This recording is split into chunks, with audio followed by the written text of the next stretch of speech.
Assalamualaikum warahmatullahi wabarakatuh. Waalaikumsalam warahmatullahi wabarakatuh. Apa kabar hari ini anak-anak semua? Alhamdulillah luar biasa. Allahu Akbar. Iya, hari ini kita akan masuk di pelajaran ilmu sosial budaya dasar.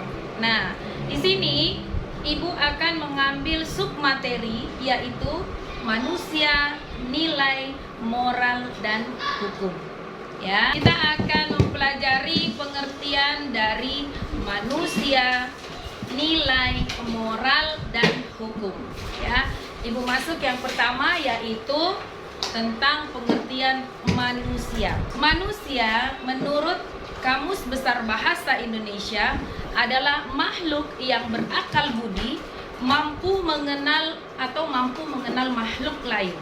Sedangkan secara istilah, manusia adalah makhluk yang tidak dapat dengan segera menyesuaikan diri dengan lingkungannya. Manusia, nilai, moral, dan hukum. Kita masuk ke pengertian dari nilai.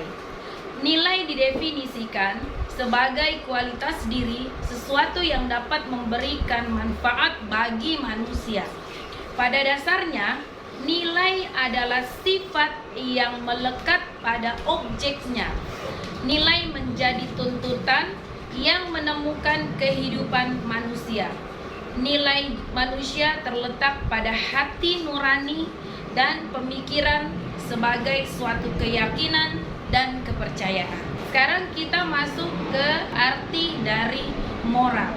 Jadi yang pertama ibu jelaskan pengertian dari manusia. Yang kedua pengertian dari nilai. Pinter. Nah, kita masuk yang ketiga yaitu pengertian dari moral. Ya. Boleh dicatat ya. Yang tadi dua sudah dicatat? Sudah. Kita masuk ke pengertian moral. Moral adalah ajaran tentang baik buruknya perilaku seseorang dalam berinteraksi dengan manusia.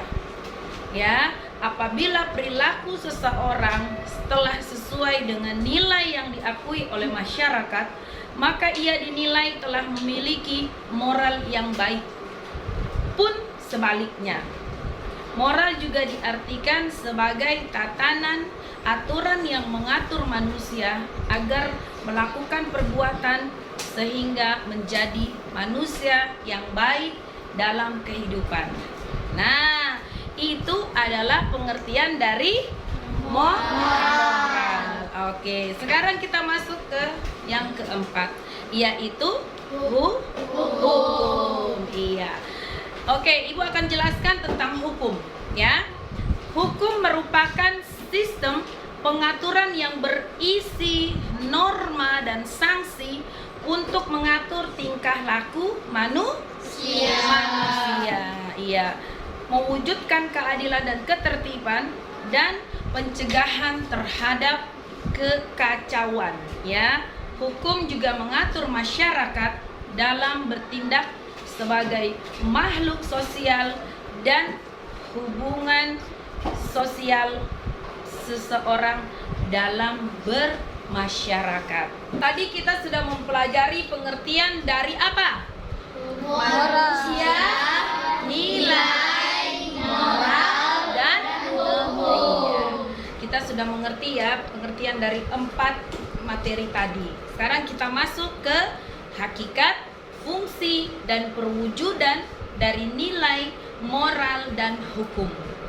Kita masuk ke yang pertama dulu, hakikat dari nilai, moral, dan hukum.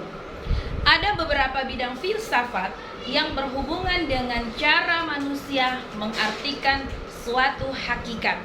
Ya, salah satu di antaranya adalah aksiologi.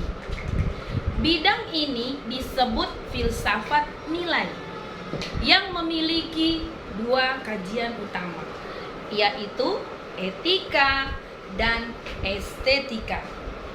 Coba Ibu mau tanya, tadi yang 2 kajian utama apa yang pertama? Etika dan estetika. Pinter.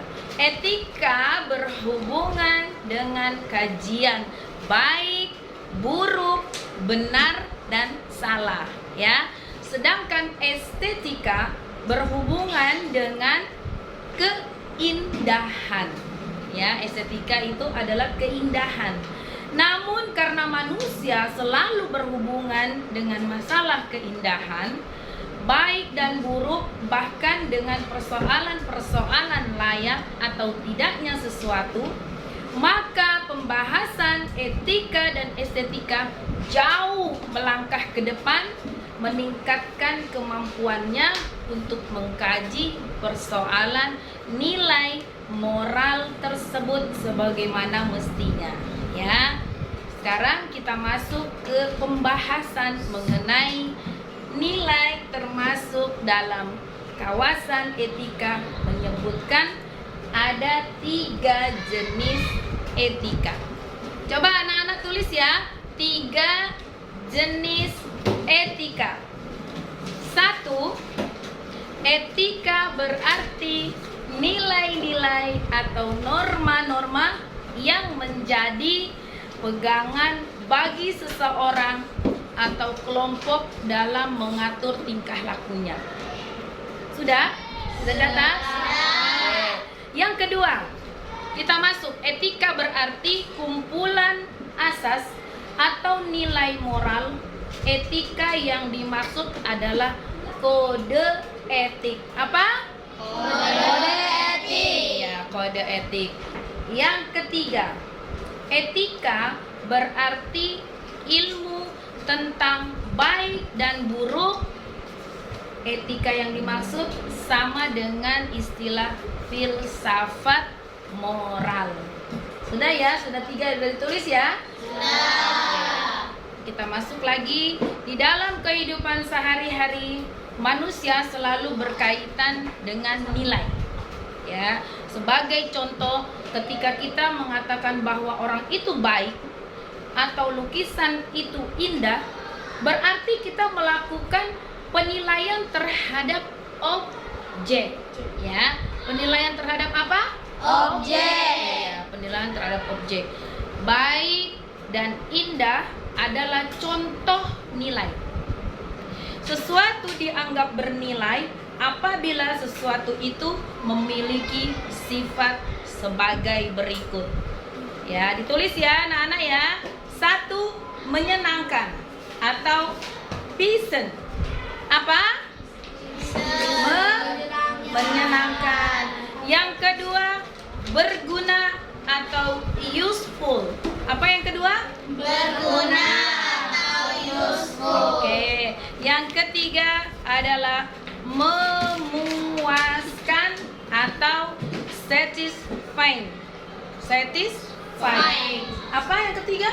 Memuaskan. Iya. Yang keempat, menguntungkan. Yang kelima, menarik. Dan yang keenam, keyakinan. Ya, jadi ada berapa tadi? Ada 6. Yang pertama, menyenangkan. Yang kedua, berguna. Yang ketiga, memuaskan. Yang keempat, menguntungkan. Dan yang kelima, menarik. Yang keenam, keyakinan. Iya, anak-anak semua. Sekarang kita masuk ke materi nilai moral di antara pandangan objektif dan subjektif manusia. Coba ibu mau dengar satu anak tadi. Nilai moral di antara pandangan objektif dan subjektif manusia. Coba siapa yang bisa mengikuti? Ayo, Adara. Ayo Adara. Tadi ibu bilang mau membahas tentang nilai moral di antara pandangan objektif atau subjektif manusia. Coba Adara diulangi. Nilai moral di antara pandangan objektif dan atau subjektif manusia. Oke. Ibu jelaskan ya. nilai erat hubungannya dengan manusia dalam hal etika maupun estetika. Berarti masih tersambung yang tadi ya, yang pembahasan sebelumnya. Manusia sebagai makhluk yang bernilai akan memahami nilai dalam dua konteks. Ya, pertama akan memandang nilai sebagai sesuatu yang objektif. Aliran idealisme atau objektivisme akan mengatakan bahwa nilai itu ada di setiap sesuatu. Tidak ada yang diciptakan di dunia tanpa ada suatu nilai yang melekat di dalamnya. Ya. Kedua, aliran subjektif. Tadi yang pertama, aliran apa Kaila? Aliran objektif ya. Yang kedua ini adalah aliran subjektivis ya. Coba Afika diulangi yang kedua, aliran apa? Aliran subjektivis ya. Aliran subjektivis memandang nilai sebagai sesuatu yang subjektif ya, dengan mengatakan bahwa nilai adalah suatu objek yang terletak pada subjek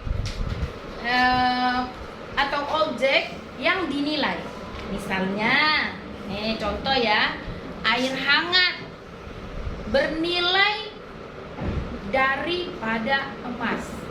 Ya, kenapa dia bernilai? Ayo, siapa yang bisa jawab? Kenapa air hangat akan lebih bernilai daripada emas? Azarin, bisa jawab enggak? Coba, ayo. Nah, kenapa dia bisa lebih berharga? Jadi, air hangat itu bagi orang yang kehausan di tengah gurun pasir, ya, tanah memiliki air hangat itu lebih daripada emas, lebih berharga karena apa? Karena pada saat kehausan di tengah gurun pasir, orang membutuhkan air atau emas? Air. Ya, jadi air hangat itu lebih berharga daripada emas, ya. Yang kedua, tanah. Tanah memiliki nilai yang sangat tinggi bagi seorang siapa?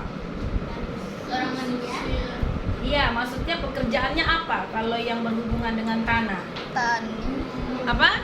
Tani. Petani, ya, karena petani itu bekerjanya di ladang dan sawah yang ada tanahnya. Pinter. Nih, siapa ya namanya? Amizar, iya. Dan lain sebagainya. Oke. Sekarang kita masuk di materi nilai memiliki ciri. Ya. Nilai memiliki ciri sebagai berikut.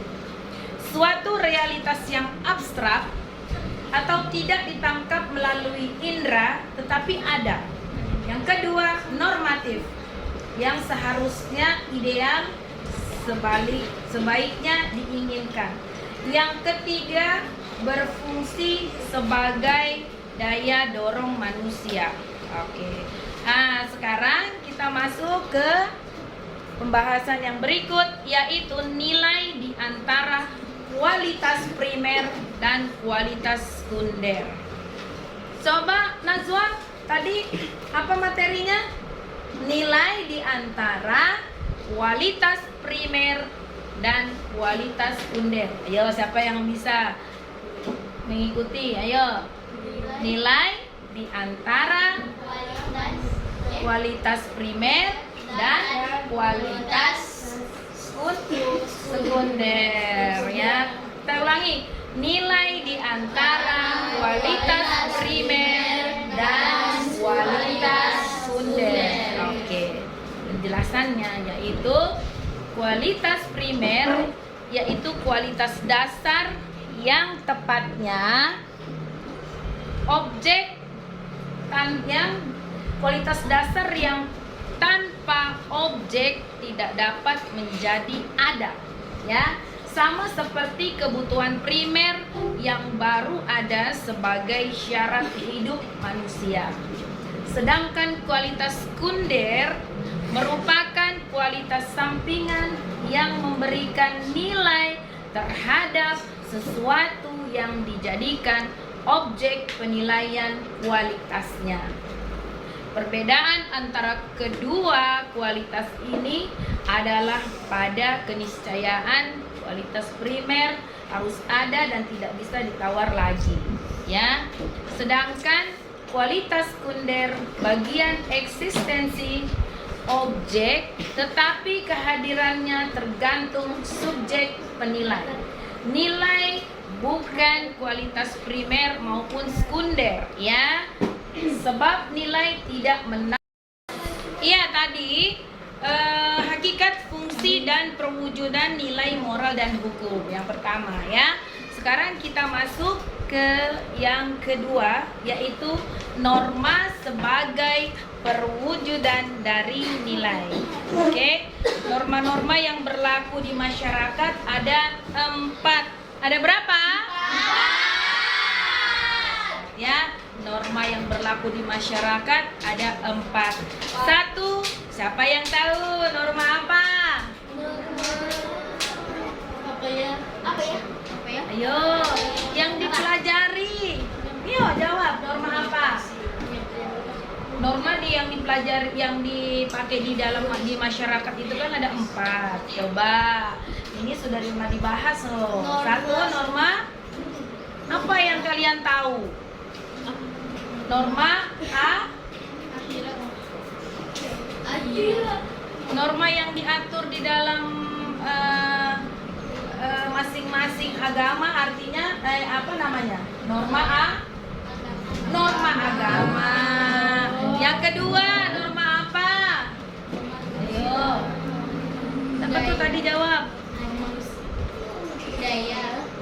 Norma kesusilaan atau norma susila. Yang ketiga, norma kesopanan. Yang keempat, norma hukum. Coba dong, siapa yang bisa? Ayo, 4 norma tadi. 4 norma Ibu. Yo, 1, norma apa? Agama. Yang kedua, norma kesusilaan. Yang ketiga, Norma kesopanan. Dan yang keempat, norma hukum.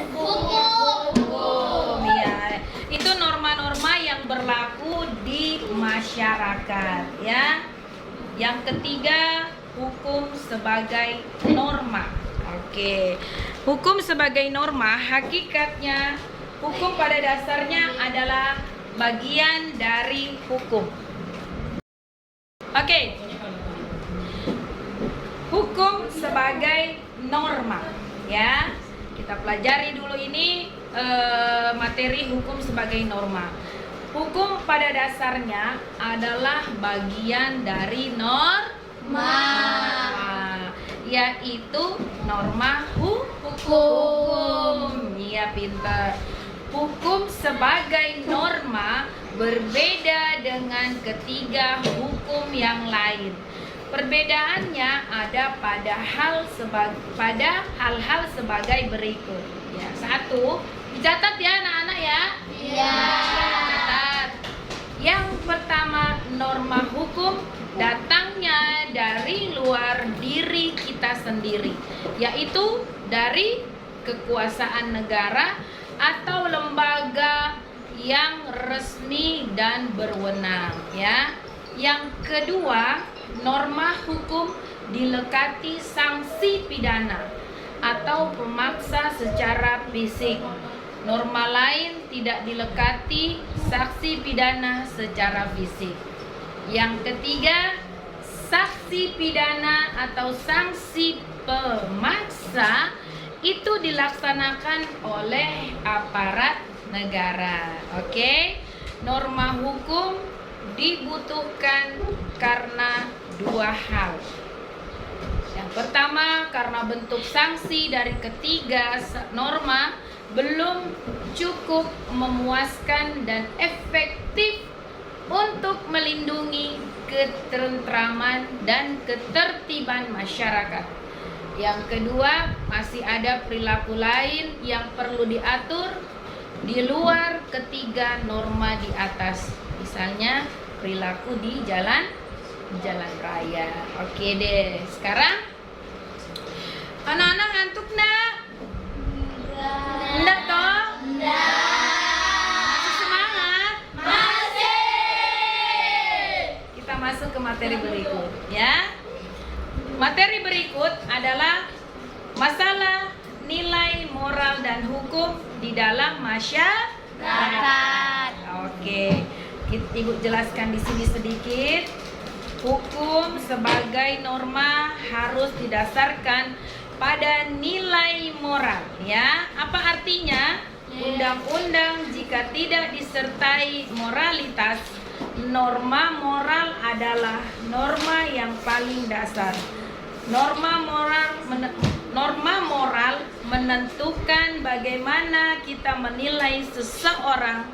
Secara ideal seharusnya manusia taat pada norma moral dan norma hukum yang tumbuh dan tercipta dalam hidup sebagai upaya untuk mewujudkan kehidupan yang damai, aman, dan sejahtera. Namun dalam kenyataannya terjadi berbagai pelanggaran baik terhadap norma moral maupun norma hukum. Pelanggaran norma moral merupakan suatu pelanggaran etik, sedangkan pelanggaran terhadap norma hukum merupakan suatu pelanggaran hukum. Oke. Masuk di subbahasan yang masalah nilai moral dan hukum, yaitu pelanggaran etik. Ya, kebutuhan akan norma etik oleh manusia diwujudkan dengan membuat serangkaian norma etik yang seharusnya dilakukan oleh anggota profesi. Ya, yang kedua adalah pelanggaran hukum. Pelanggaran apa? Hukum. Iya, pelanggaran hukum. Problema hukum yang berlaku di dewasa ini adalah masalah rendahnya kesadaran hukum masyarakat. Akibatnya banyak yang terjadi pelanggaran hukum, bahkan pada hal-hal kecil yang sesungguhnya tidak perlu terjadi. Misalnya secara tidak sengaja tidak membawa apa tuh kalau yang di kendaraan? Helm. Harusnya apa? STNK. Ya, STNK, iya. Secara tidak sengaja tidak membawa SIM-nya dengan alasan hanya untuk sementara waktu.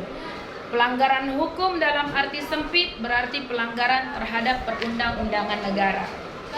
Oke, kita masuk ke bahasan yang berikutnya, yaitu kesadaran atau pengorbanan. Salah ibu ya. Kesadaran atau pengetahuan hukum yang lemah.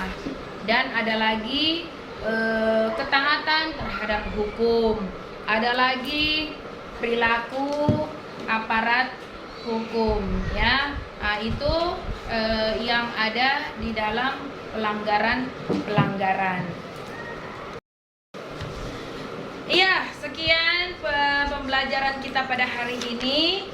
Jadi anak-anak sudah mencatat apa yang tadi Ibu jelaskan ya? Sudah. Oke, nanti Ibu akan membuat soal untuk anak-anak kerjakan dan itu akan menjadi nilai semester untuk Ibu untuk anak-anak Ibu isi di dalam raport ya. Oke, terima kasih. Wassalamualaikum warahmatullahi wabarakatuh. Waalaikumsalam warahmatullahi wabarakatuh. Jadi Ibu ulang ya. Nah, di dalam pelanggaran hukum itu ada kesadaran dan atau pengetahuan hukum yang lemah ya. Ada ketaatan terhadap hukum, ada perilaku aparat hukum, dan ada faktor aparat hukum. Coba Zalfa, tadi di dalam pelanggaran hukum ada apa? Yang pertama, kesadaran atau pengetahuan hukum yang lemah. Yang kedua, ketaatan terhadap hukum. Yang ketiga, perilaku aparat hukum. Dan yang terakhir, faktor aparat hukum. Iya, jadi dari rangkaian pembelajaran kita tadi mengenai manusia, nilai moral dan hukum, kita ambil kesimpulan bahwa di negara kita ini manusia berhubungan dengan nilai moral dan hukum. Oke, alhamdulillah pembahasan kita pada siang hari ini sudah selesai ya, tentang pelajaran ilmu sosial budaya dasar dengan judul, dengan materi manusia,